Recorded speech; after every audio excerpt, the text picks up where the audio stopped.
Joe from As the Joe Flies. And I'm Leslie from Trips with Tykes. And welcome back to Disney Deciphered. So today we are continuing our Genie Plus tier list episode. We're going to be talking about Hollywood Studios, telling you what are the first attractions you should book with Genie Plus if you're purchasing it at Hollywood Studios, and then so on and so forth. And also we'll talk about whether we think Genie Plus is worth it at Hollywood Studios and our typical strategy while we're tackling Hollywood Studios with Genie Plus. Now, unlike Animal Kingdom, Hollywood Studios, there's a lot more pressure Genie Plus wise. You know, we've done Animal Kingdom already. There's still not that many attractions like Animal Kingdom, but there's a lot more that are higher demand. But like we did with Animal Kingdom, before we get to the Genie Plus attractions, Leslie, let's talk about the individual Lightning Lane attraction at Hollywood Studios, which again is the attraction that you need to buy separately from Genie Plus if you want to do it. It's a separate purchase. It doesn't matter whether you bought Genie Plus or not. What is that attraction, Leslie, and what do you think about buying the individual Lightning Lane for that attraction? All right. Well, that is Rise of the Resistance, which is an epic attraction, new still for a lot of people in Star Wars: The Galaxy's Edge. This is tricky. I would say that if you've done it several times, this is one that you can skip. I skip it. I don't purchase individual Lightning Lane for it, but you know, I've had the luxury of being able to do it at Disneyland as well as at Disney World multiple times. If you haven't done it, if you're even remotely interested in Star Wars, I think you should buy it. And the reason is this attraction breaks down, and it breaks down a lot. And a lot of people do want to do it during rope drop, during early entry, but oftentimes it won't be open. There will be problems, and then you've wasted your chance at that early entry time. It's also a really long attraction, so if you go to that during early entry, that will use up your 30 minutes and then some. You won't get a second bite at the apple, a second attraction before. Yeah, you mean even if you get right on, it's taking 30 minutes, not even if you have to wait at all. Exactly. So the rest of the crowds will then be into Hollywood Studios, and the race will be on for long lines and things like that. So I do think you should purchase it if it's something that you really want to ride and you haven't done many times. I think it's worth it. And then having that purchase gives you a lot more flexibility if it does go down, you know, doing it later in the day, something like that. Yeah, I would agree. I feel like if you've never been to Hollywood Studios, I recommend purchasing it just to make sure you get on it. Without, like, I had a friend and client who was at Hollywood Studios and he got dumped from the line twice. So waited 30 minutes, ride broke, dumped. Waited another 45 minutes, ride broke, dumped. And when that happens and you're in the standby line, you don't get like a Lightning Lane reservation to come back or whatever. Like, it's whenever they open it again, you're back in the standby line. And that feels very painful. I would say if you've never done it and you really want to do it, buy the Lightning Lane. In fact, this is the one attraction that I say, if you're going to spend any money on Genie Plus or Lightning Lane for anything, this is the one to spend it on, just because the potential frustration is so big. Although, Leslie, I saw 25-minute standby times for Rise of the Resistance, which means, like, if they said 25 minutes, that must have been a walk-on at like 5 p.m. one of the days that I was there. So that was wild. Part of me thinks that Disney fans, like, they don't want to put up with Rise breaking down, and they're not, like, you know, if they've done it before, they don't want to line up for it, and they don't want to pay for it either.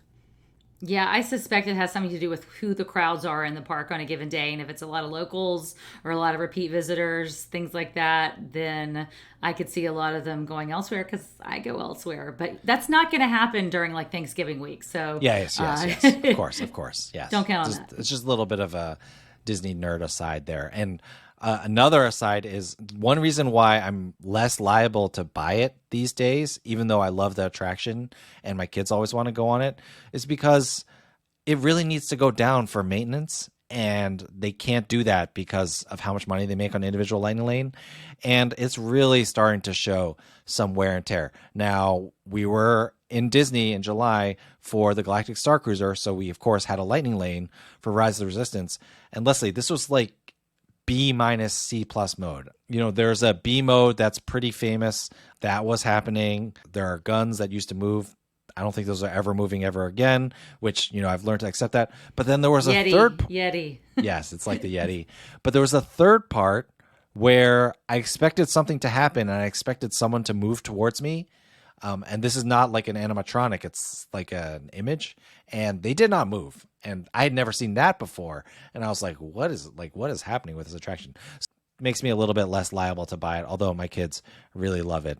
So, sometimes, you got to do it. But if you've never done it, buy the individual Lightning Lane. I think you won't regret it. And you also won't know, what you won't know the difference between B mode and A mode if you've never ridden it before. Oh, for those of you who don't understand the nerd nomenclature, B mode is when like something's not working at an attraction, but they have like a simplified version so that the attraction can keep running so they don't have to shut it down. All right, enough about Rise of the Resistance. Let's get to our tiers for Genie Plus Lightning Lane reservations at Hollywood Studios. Now, Leslie, I did these without you. I only put one attraction in tier 1 for Hollywood Studios. What do you think? And what is that? I agree with that. And your choice for tier 1 is Slinky Dog Dash. That, I've said it before, it has to be your first pick in Hollywood Studios because it can and does run out before many guests are eligible for a second pick with Genie Plus, depending, of course, on the crowds and demand that particular day. But many days it runs out before you could ever get a second one. So I think that has to be your top pick if you want to ride it with Genie Plus at all. Of course, you can rope drop it, and we'll talk about that a little bit later. Different strategies overall, but yeah, it's usually my top pick. What about you, Joe? Yeah, same. In fact, if I don't get it on Genie Plus, sometimes I just don't ride it at all. So, and it's tricky, and we'll talk about this when we get to our strategy. It's tricky because sometimes even if you get it at like 7:01 a.m., it's not returning to like 2 or 3, and that really changes your strategy for the entire day for Genie Plus at Hollywood Studios. So in many ways, I feel like Slinky Dog Dash is the linchpin that's going to determine your strategy for the rest of the day, which is why we put it as the tier 1. Like if you must ride it, grab that first because you might not get a second chance at it later. All right, so let's get to tier 2. I think this is a little bit controversial, but I put down Rock and Roller Coaster and Tower of Terror, not because I think those are the best tier 2 attractions, but because I think that those are the ones that the return times get later faster for. And so some of the tier 3 attractions, I think you get as much value from having a Genie Plus Lightning Lane reservation for them, but you need to get Rock and Roller Coaster and Tower of Terror earlier if you're trying to get your Genie Pluses done quickly so that you can get your next one. These are the attractions when I was there, even in July with moderate crowds, that I saw backing up faster. It wasn't like terrible, but it was like they're returning an hour or 2 hours from now, whereas other attractions, which are in tier 3, obviously Smuggler's Run is in there, was only half an hour, or like Toy Story Mania, it was like 10 minutes later. So this is what I have in tier 2. I know it's a little controversial, although I think Touring Plan's blog, which we have been referencing, the data does back that up. But what do you think, Leslie? Yeah, I agree with that. I just add the additional asterisk that Rock and Roller Coaster does have a single rider line, and it doesn't usually open right away in the morning. Something to watch. It just as crowds fill that queue, they do open that single rider line. So if you're in a group where you just are going to have adults or teens or something like that, I would deprioritize that for Genie Plus, use it via single rider line, and then that will kind of clear the slate for you to grab some of these attractions in tier 3 that you might be equally interested in. So why don't we move to those? Yes. So the tier 3 attractions are going to be, really quickly though, single rider for Rock and Roller Coaster sometimes closes.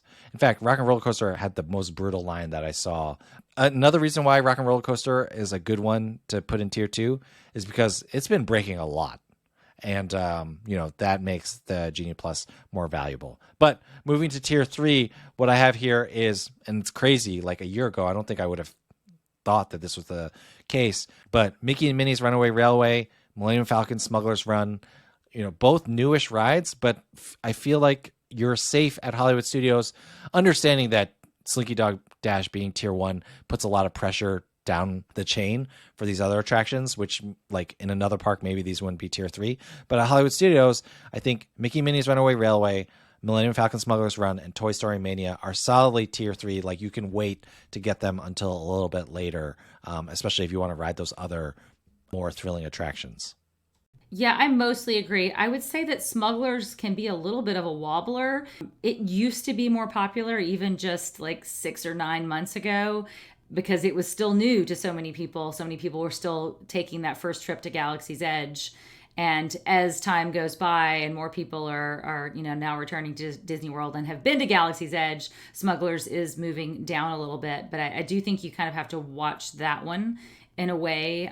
Even though Mickey and Minnie's is newer, it has more capacity, and people are still more kind of gung ho for the Smuggler's Run stuff, I think. So that's the one I'd watch, especially at a time where you're going to have a lot of like once in a lifetime trippers, like during a holiday break, something like that. Yeah, definitely.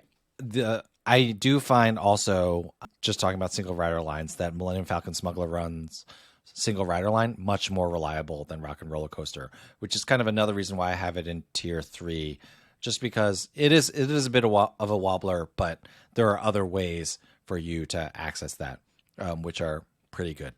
Now, another just random thing, I threw a lot of shade at Mickey and Minnie's Runaway Railway for the air conditioning after the merge point when they put the standby and the Genie Plus line together. Well, it was very excellent on this last trip in July. So I did not feel like a sweaty mess going through that. In February, I felt like a sweaty mess going through there, but actually it felt very refreshing on this last trip in July. So Mickey and Minnie's Runaway Railway, I take it back for now. Thank you, someone in maintenance who listens to our podcast and our complaints. They fixed it. It must be. It must be, yes. They actually turned the air conditioning on. That's the other possibility. Now, all the other attractions at Hollywood Studios, that's kind of like everything else, like we did with Animal Kingdom. It's like, if you have the Lightning Lane reservation to be used, you can go ahead and get it, but I don't think it's really worth it. Maybe meeting Olaf, you could argue it's tier 3 if your kid is dying to see Olaf, just for the reason that character meet and greets move pretty slowly. But everything else, I feel pretty confident. Like, you don't need a Lightning Lane reservation for it unless you really want to. Alien Swirling Saucers is on here. Eventually, the line gets pretty short. But, use a Lightning Lane for it so you don't have to wait in line 7 times in a row for it, or whatever I did. And then the stage shows, which are great. Indiana Jones Stunt Spectacular, the Frozen Sing-Along, even Beauty and the Beast is pretty good, especially if you're a Beauty and the Beast fan. They're all great, but you don't really need to use the Lightning Lanes for it until you have exhausted all the other Genie Plus attractions. Yeah, I totally agree. So why don't we talk, Joe, about whether you need Genie Plus in Hollywood Studios? I think I know what your answer will be, but what do you say about that? If we go on a scale from you can definitely live without it, you could probably live without it, you should get it, or you definitely should get it, I'm much closer to like you definitely should get it. Like, if it's in the budget, every park you can deal with without Genie Plus. If you're saving money, and there's other ways to use your money at Disney. However, I think if it's in the budget, like Genie Plus at Hollywood Studios is probably one of the top parks you want to use Genie Plus at, because the amount of time and stress that you'll save might be worth it for that money. So, if you're in a situation where you are only buying Genie Plus on some days, Hollywood Studios should be one of the strong considerations, just because there are not that many attractions, but they're all very popular. Like, even Alien Swirling Saucers, which is you leave last for your Genie Plus Lightning Lane reservations, most likely, or at least you don't prioritize them. It can be like a 30-40 minute wait, even on a moderate day. So I think that Genie Plus is well worth the cost. And of course, Disney has agreed with that because, it's the second most expensive Genie Plus if you're buying it just for the single park. Yeah, I totally agree. It's a must buy for me almost every trip, actually. I don't think I've ever not bought it at Hollywood Studios. And it's just because it is so hard to get through all of those attractions without hitting several very long standby lines without Genie Plus. And even with Genie Plus, you're going to hit some standby line that you're going to have to stand in, or you're going to have to take a big long break or something like that, because you just won't be able to get everything that you want to get with Genie Plus in Hollywood Studios. The return times will run out for some of these attractions. So, we talked about Aliens Rolling Saucers being sort of in the everything else bottom tier, but if you want to ride Slinky and Rock and Roller Coaster and Tower and, say even just one or two in tier 3, Mickey and Minnie's Runaway Railway, Smugglers, Aliens Rolling Saucers might be gone at that point. So you may not be able to get that for even like late night. So something to keep in mind. You're going to have to prioritize your attractions. And I think it's really hard to complete Hollywood Studios unless you are at a more advanced level at using Genie Plus or happen to go on a very low crowd day. Yeah, definitely. Like when we were there in February over President's Week / Mardi Gras, it was really tough to use up all the Genie Plus reservations that we had. Like things were selling out, not Aliens Swirling Saucers level of selling out, but definitely it was tough to get all the attractions we wanted. So it is worth it. And then this is also a park where, Disney now has that language where it's like, you may be able to get it for 2 or 3 attractions. You may be able to use it for 2 to 3 attractions. This is one of the parks where you may actually only get to use it for 2 to 3 attractions, but it'll also feel worth it for those 2 to 3 attractions that you get it for. So let's move to, what our strategy is. I think there are different ways you can tackle it. So why don't you go first, Leslie, with how you would tackle it, and then I will offer an alternative version, because, there are a lot of kind of branching paths that you can take with Genie Plus here at Hollywood Studios. Yeah, for sure. So, if you're starting in Hollywood Studios in the morning, then I think the way that you tackle it is, you buy individual Lightning Lane for Rise of the Resistance if that's something that you want to do. And if you have a fast moving crew, you're going to rope drop Slinky.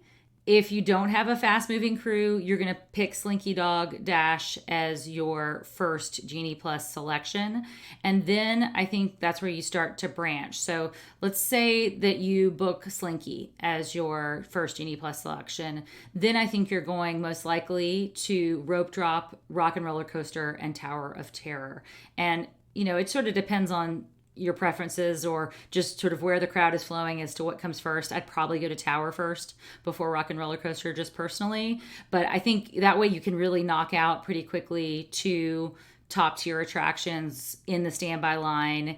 And then you're getting your second Genie Plus for what we call a tier 3 attraction. So I usually would probably select Toy Story Midway Mania or Mickey and Minnie's Runaway Railway as my second pick for Genie Plus in Hollywood Studios. And from there, Hollywood Studios is the one where I have a plan and I have to be willing to throw the plan completely out the window because things change so much depending upon what that return time is that you get for Slinky and, how fast you can get through standby lines, that kind of thing. It's much more volatile. You have to be doing a lot more thinking on your feet there. I agree. And that is why typically I just throw Slinky out. I just, I love the attraction and my kids like it as well. But it's like, if I can't get Slinky for right when park opens or like within the first, so when we were there, I think the park opened at 8:30. I got it for like 9:15 to 10:15 or something like that. Like if I can't get it within the first 2 hours, I'm just like, forget it. Cause it just messes up too many things. Once you kind of eliminate Slinky, either by getting it super early or by just not doing it at all, but once you eliminate it, then typically what I do is I just rope drop wherever I want to go. So like rope dropping Tower and Rock and Roller Coaster, that works. Okay. But you can also rope drop Toy Story Land and do Toy Story Mania. Like Toy Story Mania is a walk on for like the first 20, especially during early entry. It's just like totally a walk on then. You can knock out Toy Story and Alien Swirling Saucers, and then that'll be done. And you can ride them again later with Genie Plus later because those don't sell out that fast. Or sometimes I've rope dropped Millennium Falcon Smuggler's Run and you just walk right on there early in the morning as well. And then depending on where I rope dropped, then I, will book my Genie Plus. I really will play it by ear and go by kind of whatever's coming back the soonest. And since Hollywood Studios isn't as big, you can afford, even with younger kids like mine, although mine are 10 and 8 now, so are the ones that I was most recently running around with. You can afford to zigzag back and forth from the park, from different areas of the park a little bit more. So that's what I like to do. Kind of eliminate Slinky Dog. either by getting it early or not doing it at all. And that really opens up the park, and you can get a lot of stuff done by around lunch. And then at lunchtime, what I'll do is like by that point, there may be a headliner that is going to take a couple hours to come back, but then I can go eat lunch at that point, go to Muppet Vision 3D and stuff like that while I'm killing time for that headliner. The other thing you can do, of course, at Hollywood Studios is if you've been to Animal Kingdom in the morning, according to our last episode about Animal Kingdom, start stacking Hollywood Studios attractions for the mid-afternoon to late evening. And that you can pretty much set yourself up to have 4 or 5 attractions within 2 to 3 hours, starting at 5 or 6 p.m. or whenever. And that's a good strategy for getting a lot done at Hollywood Studios, in a half day, but in the second half of the day. Yeah, I totally agree. And if you go back and listen to our advanced Genie Plus episode, I talk about how I do reverse stacking. So if I'm stacking for Hollywood Studios, I'm going to make my first booking be the ride with the latest return time. And then I'm going to backfill spaces in between. So if Slinky Dog Dash is still available when I'm, making a selection, maybe I've made one selection in Animal Kingdom, and if Slinky's still available, I'm booking Slinky, even if it's like 9 p.m. or something like that. And then I'm sort of backfilling with less popular attractions like an Alien Swirling Saucers. Maybe I could get a 4 o'clock for my next selection, something like that. So keep that in mind if you're trying to get a couple of the headliners for an afternoon park hopping into Hollywood Studios. Yeah, as is per usual on Disney Deciphered, we have said the words Alien Swirling Saucers way too much for a Genie Plus episode. Like, it has been mentioned way too many times. But, That's how we roll. That's how we roll. I told Leslie, folks, that my son turned down Lightning Lane to Alien Swirling Saucers, and my daughter just wrote it on her own because she wanted to get out of the heat, and I may have shed a small tear. I was ready to go on, but times change. I think that pretty much does it for Hollywood Studios. We will reiterate that it is very valuable to get Genie Plus there if it's in your budget. So definitely consider doing that. Have a good plan, and part of your good plan, I think, is going to be our Disney do or don't, Leslie. So what's our Disney do or don't for Hollywood Studios Genie Plus? All right, my Disney do keep checking the My Disney Experience app when you're in Hollywood Studios for standby lines, especially to make sure rides are operating. And then obviously when you're going to redeem Lightning Lanes, make sure they're operating. I've noticed a lot of downtime problems of a lot of attractions. We talked about Rise of the Resistance, but it's true for a lot of the attractions in Hollywood Studios having substantial downtime. When I was last there in January at Morning Rope Drop, Slinky, Rock and Roller Coaster, and Tower were all 3 down for early entry. So we rope drop Mickey and Minnie's because that's what you got to do. But you really got to, but we didn't realize it, and we went all the way down and noticed people standing by Rock and Roller Coaster, and they were waiting for it to open, and we wasted definitely some key minutes in the morning that if we had been a little bit more on top of it on the app, then wouldn't have wasted that and added some steps to our day. Yeah, I think it just emphasizes the fact of what you said. You have to be willing to be on your feet, thinking on your feet. I mean, you're going to be on your feet a lot. It's Disney World. But thinking on your feet about what your plan is and letting your plan evolve as the day evolves.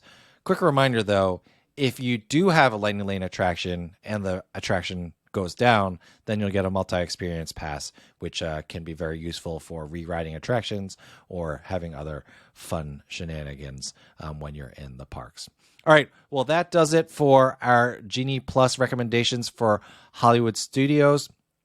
If you have any questions, you can email us, disneydeciphered@gmail.com, tweet us at www.deciphered on Twitter, or find us on Facebook and Instagram, Disney Deciphered. Of course, we would also love if you subscribe to us on YouTube, youtube.com/@DisneyDeciphered.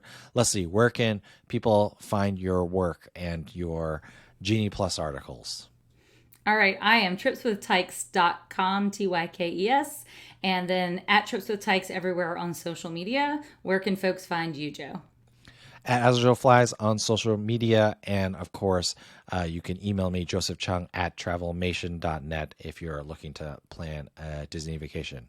All right, Hollywood Studios, A lot of fun, Leslie. We got 2 more parks to go, but we're headed off to vacation first, so we'll take care of that when we get back. Thank you, everyone, for listening. And other than that, Leslie, thank you so much for taking the time to talk to me. And I will see you shaking your fist at the clouds because you have once again gone to an attraction at Hollywood Studios that is down. Thanks, Joe.